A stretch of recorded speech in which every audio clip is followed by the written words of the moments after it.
ਸਤਿ ਸ਼੍ਰੀ ਅਕਾਲ ਦੋਸਤੋ, ਇੱਕ ਵਾਰ ਫਿਰ ਤੋਂ ਸਵਾਗਤ ਹੈ ਤੁਹਾਡਾ ਸਾਹਿਤਿਕ ਸਫ਼ਰ 'ਚ। ਤੇ ਅੱਜ ਦੀ ਸਾਡੀ ਕਿਤਾਬ ਹੈ how to stop worrying and start living. ਚਿੰਤਾ ਛੱਡੋ, ਸੁੱਖ ਨਾਲ ਜੀਓ, ਜਿਸ ਨੂੰ ਲਿਖਿਆ ਹੈ ਡੇਲ ਕਾਰਨੇਗੀ ਨੇ। Dale Carnegie self help books ਦੇ ਬੈਸਟ ਸੈਲਿੰਗ ਆਥਰ ਹਨ ਅਤੇ ਹੁਣ ਤੱਕ ਉਹਨਾਂ ਨੇ ਤਕਰੀਬਨ 60 ਬੈਸਟ ਸੈਲਿੰਗ ਬੁੱਕਸ ਲਿਖੀਆਂ ਹਨ। ਇਹ ਕਿਤਾਬ how to stop worrying and start living ਉਹਨਾਂ ਦੀ ਇੱਕ most popular self help book ਹੈ।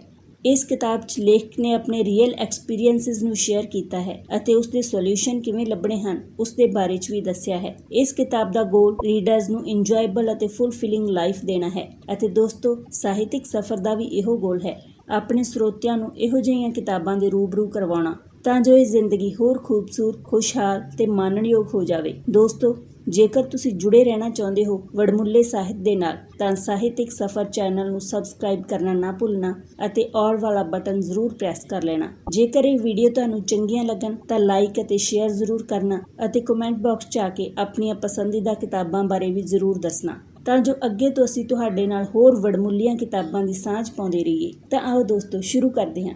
ਇਹ ਕਿਤਾਬ ਕਿਉਂ ਅਤੇ ਕਿਵੇਂ ਲਿਖੀ ਗਈ। 35 ਸਾਲ ਪਹਿਲਾਂ ਮੈਂ ਨਿਊਯਾਰਕ ਦੇ ਦੁਖੀ ਨੌਜਵਾਨਾਂ ਵਿੱਚੋਂ ਸੀ। ਮੈਂ ਮੋਟਰ ਟਰੱਕ ਵੇਚ ਕੇ ਰੋਜ਼ੀ ਕਮਾਉਂਦਾ ਸੀ। ਮੋਟਰ ਟਰੱਕ ਕਿਸ એનર્ਜੀ ਨਾਲ ਦੌੜਦੀ ਹੈ ਇਸ ਬਾਰੇ ਵੀ ਮੈਨੂੰ ਕੋਈ ਨੌਲੇਜ ਨਹੀਂ ਸੀ। ਇਹੀ ਨਹੀਂ, ਮੈਂ ਕੁਝ ਜਾਣਨਾ ਹੀ ਨਹੀਂ ਚਾਹੁੰਦਾ ਸੀ। ਮੈਨੂੰ ਆਪਣੇ ਕੰਮ ਤੋਂ ਨਫ਼ਰਤ ਸੀ। ਵੈਸਟ ਦੀ 46 ਸਟਰੀਟ ਵਿੱਚ ਛਿਪਕਲੀਆਂ ਅਤੇ ਮੱਕੜੀਆਂ ਨਾਲ ਭਰੇ ਬਹੁਤ ਹੀ ਸਧਾਰਨ ਕਮਰੇ ਵਿੱਚ ਰਹਿਣਾ ਮੈਨੂੰ ਪਸੰਦ ਨਹੀਂ ਸੀ। ਮੈਨੂੰ ਯਾਦ ਹੈ ਕਿ ਮੇਰੀਆਂ ਟਾਈਆਂ ਦੀਵਾਰਾਂ 'ਤੇ ਟੰਗੀਆਂ ਰਹਿੰਦੀਆਂ ਸਨ ਅਤੇ ਸਵੇਰੇ ਜਦੋਂ ਮੈਂ ਤਿਆਰ ਹੋਣ ਲਈ ਟਾਈ ਚੁੱਕਦਾ ਤਾਂ ਕਿਰਲੀਆਂ ਕਮਰੇ ਵਿੱਚ ਚਾਰੇ ਪਾਸੇ ਭੱਜਦੀਆਂ ਨਜ਼ਰ ਆਉਂਦੀਆਂ। ਮੈਨੂੰ ਸਸਤੇ ਤੇ ਗੰਦੇ ਰੈਸਟੋਰੈਂਟ ਵਿੱਚ ਖਾਣਾ ਖਾਣਾ ਚੰਗਾ ਨਹੀਂ ਸੀ ਲੱਗਦਾ। ਹਰ ਇੱਕ ਰਾਤ ਮੈਂ ਇਕੱਲਾ ਸਿਰ ਦਰਦ ਨਾਲ ਚੂਰ ਘਰ ਮੁੜਦਾ। ਇਹ ਸਿਰ ਦਰਦ ਦਾ ਕਾਰਨ ਸੀ ਨਿਰਾਸ਼ਾ, ਚਿੰਤਾ, ਕੁੜੱਤਣ ਅਤੇ ਵਿਦਰੋਹ। ਮੇਰੇ ਵਿੱਚ ਵਿਦਰੋਹ ਇਸ ਲਈ ਸੀ ਕਿਉਂਕਿ ਕਾਲਜ ਦੇ ਦਿਨਾਂ ਵਿੱਚ ਜੋ ਸੁਨਹਿਰੇ ਸੁਪਨੇ ਮੈਂ ਦੇਖੇ ਸਨ ਉਹ ਬੁਰੇ ਅਤੇ ਅਧੂਰੇ ਸੁਪਨੇ ਬਣ ਕੇ ਰਹਿ ਗਏ ਸਨ। ਇਹ ਵੀ ਕੋਈ ਜ਼ਿੰਦਗੀ ਸੀ ਕਿ ਇਹੀ ਉਹ ਮਹਾਨ ਉੱਦਮ ਸੀ ਜਿਸ ਦੀ ਮੈਂ ਇੰਨੀ ਉਤਸੁਕਤਾ ਨਾਲ ਉਡੀਕ ਕੀਤੀ ਸੀ। ਕਿ ਮੇਰੇ ਜੀਵਨ ਦਾ ਮਤਲਬ ਇਹੀ ਸੀ ਕਿ ਮੈਂ ਅਜਿਹੀ ਨੌਕਰੀ ਕਰਾਂ ਜਿਹੜੀ ਮੈਨੂੰ ਪਸੰਦ ਨਾ ਹੋਵੇ, ਮੱਕੜੀਆਂ ਦੇ ਨਾਲ ਰਹਾਂ, ਘਟੀਆ ਖਾਣਾ ਖਾਵਾਂ ਅਤੇ ਫਿਊਚਰ ਤੋਂ ਕੋਈ ਉਮੀਦ ਨਾ ਰੱਖਾਂ। ਮੇਰੀ ਕਾਲਜ ਦੇ ਦਿਨਾਂ ਵਿੱਚ ਕਿਤਾਬ ਲਿਖਣ ਦੇ ਸੁਪਨੇ ਨੂੰ ਸਾਕਾਰ ਕਰਨ ਅਤੇ ਪੜ੍ਹਨ ਲਿਖਣ ਦੇ ਲਈ ਵੇਲ ਦੀ ਇੱਛਾ ਸੀ। ਮੈਨੂੰ ਪਤਾ ਸੀ ਕਿ ਆਪਣੀ ਉਸ ਅਣਚਾਹੀ ਨੌਕਰੀ ਨੂੰ ਛੱਡਣ ਨਾਲ ਮੈਨੂੰ ਲਾਭ ਹੀ ਹੋਵੇਗਾ, ਹਾਨੀ ਨਹੀਂ। ਮੇਰੀ ਅਥਾਹ ਧਨ ਇਕੱਠਾ ਕਰਨ ਦੀ ਇੱਛਾ ਨਹੀਂ ਸੀ, ਪਰ ਮੈਂ ਜੀਵਨ ਨੂੰ ਸਾਰਥਕ ਬਣਾਉਣਾ ਚਾਹੁੰਦਾ ਸੀ। ਸੰਖੇਪ ਵਿੱਚ, ਮੈਂ ਉਸ ਸਿਚੁਏਸ਼ਨ ਵਿੱਚ ਪਹੁੰਚ ਗਿਆ ਸੀ ਜੋ ਕਿ ਡਿਸੀਜ਼ਨ ਮੇਕਿੰਗ ਯਾਨੀ ਕਿ ਕੋਈ ਵੱਡਾ ਫੈਸਲਾ ਲੈਣ ਦੀ ਸਿਚੁਏਸ਼ਨ ਹੈ ਅਤੇ ਜਿਸ ਦਾ ਸਾਹਮਣਾ ਹਰ ਨੌਜਵਾਨ ਨੂੰ ਆਪਣੇ ਸਰਵਾਈਵ ਕਰਨ ਦੇ ਆਰੰਭ ਕਰਨ ਤੋਂ ਪਹਿਲਾਂ ਕਰਨਾ ਹੀ ਪੈਂਦਾ ਹੈ। ਇਸ ਲਈ ਮੈਂ ਆਪਣੀ ਲਾਈਫ ਦੀ ਡਾਇਰੈਕਸ਼ਨ ਨਿਸ਼ਚਿਤ ਕਰ ਲਈ। ਇਸ ਡਿਸੀਜ਼ਨ ਨੇ ਮੇਰੇ ਫਿਊਚਰ ਨੂੰ ਪੂਰੀ ਤਰ੍ਹਾਂ ਬਦਲ ਦਿੱਤਾ। ਇਸ ਨੇ ਮੇਰੇ ਪਿਛਲੇ 35 ਸਾਲਾਂ ਨੂੰ ਸੁਖੀ ਬਣਾ ਦਿੱਤਾ ਅਤੇ ਆਪਣੀਆਂ ਕਾਲਪਨਿਕ ਇੱਛਾਵਾਂ ਯਾਨੀ ਇਮੇਜਿਨਰੀ ਵਿਸ਼ੇਸ ਤੋਂ ਵੀ ਜ਼ਿਆਦਾ ਰਿਵਾਰਡ ਦਿੱਤਾ। ਮੇਰਾ ਡਿਸੀਜ਼ਨ ਇਹ ਸੀ ਕਿ ਮੈਨੂੰ ਜੋ ਕੰਮ ਪਸੰਦ ਨਹੀਂ ਹੈ ਮੈਂ ਉਸ ਨੂੰ ਨਹੀਂ ਕਰਾਂਗਾ। ਮੈਂ 4 ਸਾਲ ਤੱਕ ਮਿਸੌਰੀ ਦੇ ਵਾਰਿੰਸਬਰਗ ਦੇ ਸਟਰੀਟ ਟੀਚਰਸ ਕਾਲਜ ਵਿੱਚ ਸਟੱਡੀ ਕੀਤੀ ਸੀ ਅਤੇ ਟੀਚਰ ਬਣਨ ਦੀ ਤਿਆਰੀ ਕੀਤੀ ਸੀ। ਇਸ ਲਈ ਮੈਂ ਫੈਸਲਾ ਕਰ ਲਿਆ ਸੀ ਕਿ ਮੈਂ ਰਾਤ ਦੇ ਸਕੂਲਾਂ ਵਿੱਚ ਆਦਮੀਆਂ ਨੂੰ ਪੜ੍ਹਾਉਣ ਦਾ ਕੰਮ ਕਰਾਂਗਾ। ਮੈਂ ਚਾਹੁੰਦਾ ਸੀ ਕਿ ਮੈਂ ਲਿਖਣ ਦੇ ਲਈ ਜੀਵਾਂ ਅਤੇ ਲਿਖ ਕੇ ਆਪਣਾ ਜੀਵਨ ਪਾਲਣ ਕਰਾਂ। ਹੁਣ ਪ੍ਰਸ਼ਨ ਇਹ ਸੀ ਕਿ ਮੈਂ ਰਾਤ ਦੇ ਸਕੂਲਾਂ ਵਿੱਚ ਕਿਹੜਾ ਸਬਜੈਕਟ ਪੜ੍ਹਾਵਾਂ। ਮੈਂ ਆਪਣੀ ਕਾਲਜ ਦੀ ਪੜ੍ਹਾਈ 'ਤੇ ਵਿਚਾਰ ਕੀਤਾ ਅਤੇ ਮੈਨੂੰ ਗਿਆਨ ਹੋਇਆ ਕਿ ਕਾਲਜ ਵਿੱਚ ਮੈਂ ਜੋ ਕੁਝ ਪੜ੍ਹਿਆ ਉਸ ਦਾ ਸਭ ਤੋਂ ਜ਼ਿਆਦਾ ਪ੍ਰੈਕਟੀਕਲ ਪ੍ਰੋਫਿਟ ਮੈਨੂੰ ਆਪਣੀ ਲਾਈਫ ਅਤੇ ਪ੍ਰੋਫੈਸ਼ਨ, ਪਬਲਿਕ ਸਪੀਕਿੰਗ ਅਤੇ ਟ੍ਰੇਨਿੰਗ ਦੇ ਦੁਆਰਾ ਪ੍ਰਾਪਤ ਹੋਇਆ। ਕਿਉਂ? ਇਸ ਨਾਲ ਮੇਰੀ ਹੀਨ ਭਾਵਨਾ ਅਤੇ ਲੈਕ ਆਫ ਸੈਲਫ ਕੌਨਫੀਡੈਂਸ ਖਤਮ ਹੋ ਗਈ ਅਤੇ ਲੋਕਾਂ ਨਾਲ ਇੰਟਰੈਕਟ ਕਰਨ ਵਿੱਚ ਮੈਨੂੰ ਕੌਨਫੀਡੈਂਸ ਮਿਲਿਆ। ਮੈਂ ਸਪਸ਼ਟ ਰੂਪ ਵਿੱਚ ਇਹ ਸਮਝ ਲਿਆ ਕਿ ਲੀਡਰਸ਼ਿਪ ਉਸ ਵਿਅਕਤੀ ਨੂੰ ਮਿਲਦੀ ਹੈ ਜੋ ਖੜਾ ਹੋ ਕੇ ਆਪਣੇ ਵਿਚਾਰ ਪ੍ਰਗਟ ਕਰ ਸਕੇ। ਮੈਂ ਕੋਲੰਬੀਆ ਯੂਨੀਵਰਸਿਟੀ ਤੇ ਨਿਊਯਾਰਕ ਯੂਨੀਵਰਸਿਟੀ ਦੀਆਂ ਰਾਤਾਂ ਵਿੱਚ ਕੰਡਕਟ ਕੀਤੀਆਂ ਪਬਲਿਕ ਸਪੀਕਿੰਗ ਦੀਆਂ ਕਲਾਸਾਂ ਵਿੱਚ ਟੀਚਿੰਗ ਦਾ ਕੰਮ ਕਰਨ ਦੇ ਲਈ ਐਪਲੀਕੇਸ਼ਨ ਭੇਜੀਆਂ, ਪਰ ਯੂਨੀਵਰਸਿਟੀਆਂ ਨੇ ਮੇਰੀ ਸਹਾਇਤਾ ਨਹੀਂ ਕੀਤੀ। ਉਹ ਆਪਣਾ ਕੰਮ ਖੁਦ ਹੀ ਚਲਾ ਲੈਣਾ ਚਾਹੁੰਦੇ ਸਨ। ਇਸ ਨਾਲ ਮੈਨੂੰ ਨਿਰਾਸ਼ਾ ਹੋਈ, ਪਰ ਅੱਜ ਮੈਂ ਈਸ਼ਵਰ ਦਾ ਧੰਨਵਾਦ ਕਰਦਾ ਹਾਂ ਕਿ ਉਹਨਾਂ ਨੇ ਮੇਰੀਆਂ ਅਰਜ਼ੀਆਂ ਨੂੰ ਠੁਕਰਾ ਦਿੱਤਾ, ਕਿਉਂਕਿ ਉਸ ਦੇ ਬਾਅਦ ਮੈਂ YMCA ਦੀਆਂ ਰਾਤ ਦੀਆਂ ਕਲਾਸਾਂ ਵਿੱਚ ਪੜ੍ਹਾਉਣਾ ਸ਼ੁਰੂ ਕੀਤਾ, ਜਿੱਥੇ ਮੈਂ ਆਪਣੇ ਹਾਰਡ ਵਰਕ ਦੀ ਸਕਸੈਸ ਨੂੰ ਪ੍ਰੂਵ ਕਰ ਸਕਿਆ। ਕਿਹੋ ਜਿਹਾ ਚੈਲੰਜ ਸੀ ਉਹ ਵੀ। ਪੱਕੀ ਉਮਰ ਦੇ ਸਟੂਡੈਂਟਸ ਨੂੰ ਕਾਲਜ ਦੀ ਸਪੋਰਟ ਅਤੇ ਸੋਸ਼ਲ ਸਟੇਟਸ ਦੀ ਇੱਛਾ ਸੀ, ਇਸ ਲਈ ਉਹ ਮੇਰੀਆਂ ਕਲਾਸਾਂ ਵਿੱਚ ਨਹੀਂ ਆਉਂਦੇ ਸਨ। ਉਹ ਸਿਰਫ ਇੱਕ ਉਦੇਸ਼ ਜਾਂ ਮੋਟਿਵ ਨਾਲ ਆਉਂਦੇ ਸਨ ਕਿ ਉਹਨਾਂ ਦੀਆਂ ਸਮੱਸਿਆਵਾਂ ਦਾ ਹੱਲ ਉਹਨਾਂ ਨੂੰ ਮਿਲ ਜਾਵੇ। ਉਹ ਇਸ ਦੇ ਯੋਗ ਬਣਨਾ ਚਾਹੁੰਦੇ ਸਨ ਕਿ ਕਿਸੇ ਬਿਜ਼ਨਸ ਮੀਟਿੰਗ 'ਚ ਖੜੇ ਹੋ ਕੇ ਡਰ ਨਾਲ ਕੰਬੇ ਤੋਂ ਬਿਨਾਂ ਆਪਣੇ ਵਿਚਾਰ ਪ੍ਰਗਟ ਕਰ ਸਕਣ। ਸੇਲਜ਼ਮੈਨ ਇਸ ਦੇ ਯੋਗ ਬਣਨਾ ਚਾਹੁੰਦੇ ਸਨ ਕਿ ਸਾਹਸ ਇਕੱਠਾ ਕਰਨ ਦੇ ਲਈ ਉਹ ਕਿਸੇ ਮਕਾਨ ਦੇ 3-4 ਚੱਕਰ ਕੱਟਣ ਤੋਂ ਬਿਨਾਂ ਹੀ ਉਹ ਕਿਸੇ ਰੂਡ ਕਲਾਇੰਟ ਦਾ ਸਾਹਮਣਾ ਕਰ ਸਕਣ। ਉਹ ਆਪਣੇ ਅੰਦਰ ਬੈਲੈਂਸ ਅਤੇ ਸੈਲਫ ਕੌਨਫੀਡੈਂਸ ਪੈਦਾ ਕਰਨਾ ਚਾਹੁੰਦੇ ਸਨ। ਉਹ ਵਪਾਰ ਵਿੱਚ ਪ੍ਰੋਗਰੈਸ ਹਾਸਲ ਕਰਨਾ ਚਾਹੁੰਦੇ ਸਨ ਅਤੇ ਆਪਣੇ ਪਰਿਵਾਰ ਲਈ ਜ਼ਿਆਦਾ ਪੈਸਾ ਕਮਾਉਣਾ ਚਾਹੁੰਦੇ ਸਨ। ਉਹ ਆਪਣੀ ਟਿਊਸ਼ਨ ਫੀਸ ਕਿਸ਼ਤਾਂ ਵਿੱਚ ਅਦਾ ਕਰਦੇ ਸਨ ਅਤੇ ਰਿਜ਼ਲਟ ਨਾ ਮਿਲਣ 'ਤੇ ਟਿਊਸ਼ਨ ਫੀਸ ਦੇਣਾ ਵੀ ਬੰਦ ਕਰ ਦਿੰਦੇ ਸਨ। ਇਸ ਲਈ ਮੈਨੂੰ ਵੀ ਤਨਖਾਹ ਨਹੀਂ ਮਿਲਦੀ ਸੀ, ਪ੍ਰੋਫਿਟ 'ਤੇ ਪਰਸੈਂਟੇਜ ਮਿਲਦਾ ਸੀ। ਇਸ ਲਈ ਆਪਣਾ ਗੁਜ਼ਾਰਾ ਚਲਾਉਣ ਲਈ ਮੈਨੂੰ ਬੜਾ ਵਿਹਾਰਿਕ ਹੋਣਾ ਪੈਂਦਾ ਸੀ। ਇਹ ਇੱਕ ਉਤਸ਼ਾਹ ਵਧਾਉਣ ਵਾਲਾ ਕੰਮ ਸੀ। ਮੈਨੂੰ ਉਸ ਵਿੱਚ ਇੰਟਰਸਟ ਸੀ। ਮੈਂ ਇਹ ਦੇਖ ਕੇ ਹੈਰਾਨ ਰਹਿ ਜਾਂਦਾ ਸੀ ਕਿ ਬਿਜ਼ਨਸਮੈਨ ਕਿੰਨੀ ਜਲਦੀ ਆਪਣਾ ਸੈਲਫ ਕੌਨਫੀਡੈਂਸ ਡਿਵੈਲਪ ਕਰਦੇ ਹਨ ਅਤੇ ਕਿੰਨੀ ਛੇਤੀ ਉਹਨਾਂ ਵਿੱਚੋਂ ਕਈ ਤਰੱਕੀ ਕਰਕੇ ਚੰਗੀ ਇਨਕਮ ਕਰ ਲੈਂਦੇ ਹਨ। 3 ਲੈਵਲਸ ਦੇ ਅੰਦਰ ਹੀ YAMC ਇੰਸਟੀਚਿਊਟ, ਜੋ ਰਾਤ ਦੇ $5 ਦੇਣ ਦੇ ਲਈ ਵੀ ਤਿਆਰ ਨਹੀਂ ਸੀ, ਮੈਨੂੰ ਪ੍ਰੋਫਿਟ ਪਰਸੈਂਟੇਜ ਬੇਸਿਸ ਤੇ 30 ਪਰ ਨਾਈਟ ਦੇਣ ਲੱਗੀ। ਸ਼ੁਰੂ ਵਿੱਚ ਤਾਂ ਮੈਂ ਪਬਲਿਕ ਸਪੀਕਿੰਗ ਦੀ ਟ੍ਰੇਨਿੰਗ ਦਿੰਦਾ ਸੀ, ਪਰ ਜਿਉਂ-ਜਿਉਂ ਸਾਲ ਬੀਤਦੇ ਗਏ ਉਵੇਂ-ਉਵੇਂ ਮੈਂ ਮਹਿਸੂਸ ਕਰਦਾ ਗਿਆ ਕਿ ਸਟੂਡੈਂਟਸ ਨੂੰ ਪਬਲਿਕ ਬਿਹੇਵੀਅਰ ਦੀ ਟ੍ਰੇਨਿੰਗ ਅਤੇ ਐਬਿਲਿਟੀ ਦੀ ਵੀ ਜ਼ਰੂਰਤ ਸੀ। ਪਬਲਿਕ ਬਿਹੇਵੀਅਰ 'ਤੇ ਲਿਖੀ ਗਈ ਐਸੀ ਕੋਈ ਵੀ ਕਿਤਾਬ ਮੈਂ ਨਹੀਂ ਜਾਣਦਾ ਸੀ। ਇਸ ਲਈ ਮੈਂ ਖੁਦ ਇਸ ਵਿਸ਼ੇ 'ਤੇ ਇੱਕ ਕਿਤਾਬ ਲਿਖੀ। ਉਹ ਕਿਤਾਬ ਆਮ ਤਰੀਕੇ ਨਾਲ ਨਹੀਂ ਲਿਖੀ ਗਈ ਸੀ। ਕਲਾਸਾਂ ਵਿੱਚ ਪੜ੍ਹਨ ਵਾਲੇ ਸਟੂਡੈਂਟਸ ਦੇ ਐਕਸਪੀਰੀਐਂਸਿਸ ਦੇ ਆਧਾਰ 'ਤੇ ਉਸ ਦੀ ਰਚਨਾ ਹੋਈ ਸੀ। ਉਸ ਕਿਤਾਬ ਦਾ ਨਾਮ ਹੈ how to win trends and influence people means public behaviour ਰੱਖਿਆ, ਕਿਉਂਕਿ ਉਹ ਕਿਤਾਬ ਮੇਰੀਆਂ ਕਲਾਸਾਂ ਦੇ ਲਈ ਸਿਰਫ ਪਾਠ ਪੁਸਤਕ ਦੇ ਰੂਪ ਵਿੱਚ ਲਿਖੀ ਗਈ ਸੀ। ਇਸ ਲਈ ਮੈਨੂੰ ਸੁਪਨੇ ਵਿੱਚ ਵੀ ਆਸ ਨਹੀਂ ਸੀ ਕਿ ਉਹ ਇੰਨੀ ਪਪੂਲਰ ਹੋ ਜਾਵੇਗੀ। ਇਸ ਦੇ ਇਲਾਵਾ ਮੈਂ 4 ਹੋਰ ਕਿਤਾਬਾਂ ਵੀ ਲਿਖ ਚੁੱਕਿਆ ਸੀ ਜੋ ਜ਼ਿਆਦਾ ਪਪੂਲਰ ਨਹੀਂ ਹੋਈਆਂ ਸਨ।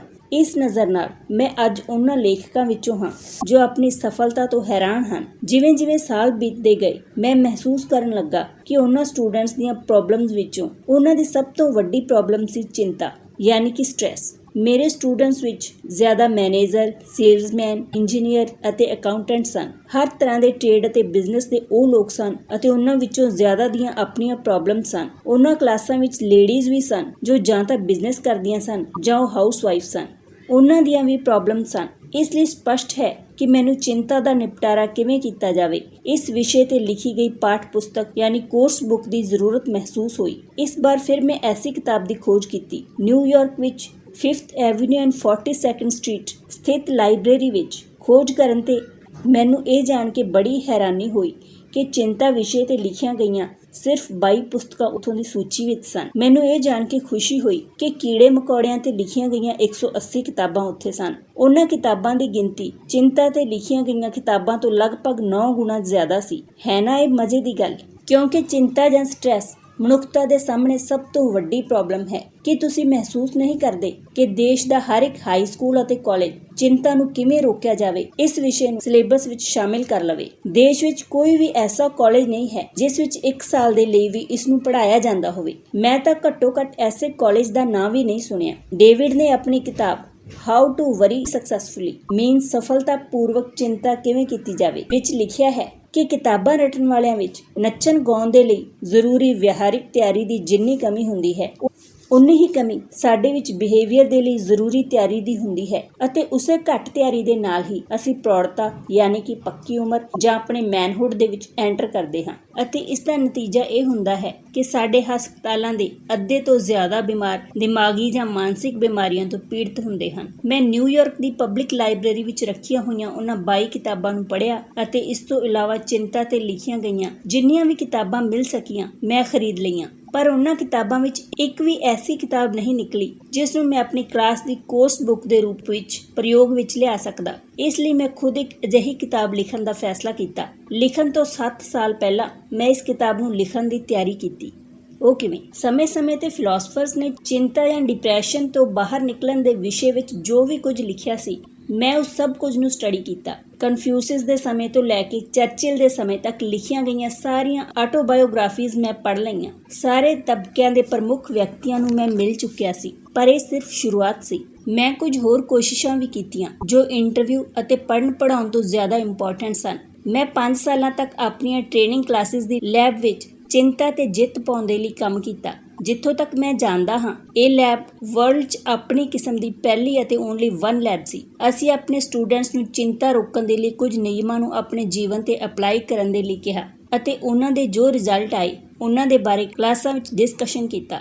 ਇਸ ਅਨੁਭਵ ਦੇ ਨਤੀਜੇ ਵਜੋਂ ਚਿੰਤਾ ਨੂੰ ਕਿਵੇਂ ਜਿੱਤਿਆ ਜਾਵੇ ਇਸ ਵਿਸ਼ੇ 'ਤੇ ਮੇਰੇ ਸਾਰੇ ਐਕਸਪੀਰੀਅੰਸ ਇਸ ਵਿਸ਼ੇ ਤੇ ਮੇਰੇ ਖਿਆਲ ਵਿੱਚ ਮੈਂ ਸੰਸਾਰ ਦੇ ਹੋਰ ਕਿਸੇ ਵੀ ਵਿਅਕਤੀ ਨਾਲੋਂ ਜ਼ਿਆਦਾ ਗੱਲਾਂ ਬਾਤਾਂ ਸੁਣੀਆਂ ਹੋਣਗੀਆਂ। ਇਸ ਤੋਂ ਬਿਨਾਂ ਚਿੰਤਾ ਨੂੰ ਕਿਵੇਂ ਜਿੱਤਿਆ ਜਾਵੇ, ਇਸ ਵਿਸ਼ੇ ਤੇ ਮੈਂ ਸੈਂਕੜੇ ਸਪੀਚਿਸ ਸੁਣੀਆਂ। ਇਹ ਭਾਸ਼ਣ ਜਾਂ ਸਪੀਚਿਸ ਡਾਕ ਦੁਆਰਾ ਭੇਜੀਆਂ ਗਈਆਂ ਸਨ। ਇਹ ਉਹ ਸਪੀਚਿਸ ਹਨ ਜੋ ਪੂਰੇ ਕੈਨੇਡਾ ਅਤੇ ਅਮਰੀਕਾ ਵਿੱਚ 170 ਤੋਂ ਵੀ ਜ਼ਿਆਦਾ ਸਾਡੇ ਵੱਲੋਂ ਕੰਡਕਟ ਕੀਤੀਆਂ ਕਲਾਸਾਂ ਵਿੱਚ ਦਿੱਤੀਆਂ ਗਈਆਂ ਸਨ ਅਤੇ ਜਿਨ੍ਹਾਂ ਦੇ ਲਈ ਅਵਾਰਡ ਦਿੱਤੇ ਗਏ ਸਨ। ਇਸ ਤਰ੍ਹਾਂ ਇਹ ਕਿਤਾਬ ਕਿਸੇ ਬੰਦ ਕਮਰੇ ਦੀ ਕ੍ਰੀਏਸ਼ਨ ਜਾਂ ਪ੍ਰੋਡਕਸ਼ਨ ਨਹੀਂ ਹੈ ਅਤੇ ਨਾ ਹੀ ਚਿੰਤਾ ਨੂੰ ਜਿੱਤਣ ਦੇ ਵਿਸ਼ੇ ਵਿੱਚ ਕੋਈ ਇੰਟੈਲੈਕਚੁਅਲ ਪ੍ਰਵਚਨ ਹੈ, ਬਲਕਿ ਮੈਂ ਹਜ਼ਾਰਾਂ ਵਿਅਕਤੀਆਂ ਨੇ ਚਿੰਤਾ ਨੂੰ ਕਿਸ ਤਰ੍ਹਾਂ ਜਿੱਤਿਆ ਇਸ ਵਿਸ਼ੇ ਤੇ ਇੱਕ ਬਰੀਫ ਫਲੋ 'ਚ ਵੇਰਵੇ ਲਿਖਣ ਦੀ ਕੋਸ਼ਿਸ਼ ਕੀਤੀ ਹੈ। ਮੈਨੂੰ ਇਹ ਦੱਸਦੇ ਹੋਏ ਖੁਸ਼ੀ ਹੁੰਦੀ ਹੈ ਕਿ ਇਸ ਕਿਤਾਬ ਵਿੱਚ ਕਿਸੇ ਵੀ ਕਾਲਪਨਿਕ ਜਾਂ ਕਿਸੇ ਵੀ ਅਣਜਾਣ ABCD ਦੀਆਂ ਕਹਾਣੀਆਂ ਨਹੀਂ ਹਨ ਜਿਨ੍ਹਾਂ ਨੂੰ ਕੋਈ ਪਹਿਚਾਣਦਾ ਨਾ ਹੋਵੇ। ਇਸ ਕਿਤਾਬ ਵਿੱਚ ਵਿਅਕਤੀਆਂ ਦੇ ਨਾਂ ਅਤੇ ਐਡਰੈਸ ਦਿੱਤੇ ਗਏ ਹਨ।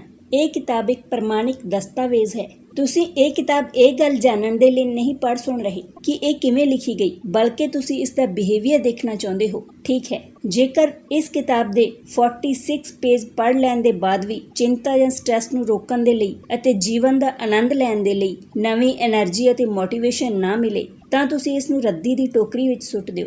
Del Carnegie. ਧੰਨਵਾਦ।